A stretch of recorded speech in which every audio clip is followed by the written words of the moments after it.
এটাকে আপনি আরো ভবিষ্যতে কাজে লাগান। এখানে হয়তো আপনি শিখছেন, প্যাসিভটা ক্লিয়ার হয়েছে, পরবর্তীতে কোথাও যদি আপনি ট্রেনিং করেন বা নিজে ট্রাই করেন তাহলে দেখবেন ওই জিনিসটা ইজি হয়ে যাবে। তো আপনি যদি এখানেই টার্গেট করে রাখেন যে আমি 3 মাস কোর্স করলাম, আমি এখান থেকে আর্নিংটা করবো, তাহলে আসলে এটা হয় না।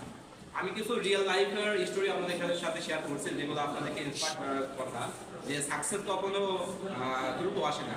সাকসেসের জন্য আপনার হার্ডওয়ার্ক করা লাগবে, পেশেন্ট থাকা লাগবে, ডেডিকেশন থাকা লাগবে, এবং এটা অবশ্যই লং টার্মের হতে হবে, ঠিক আছে?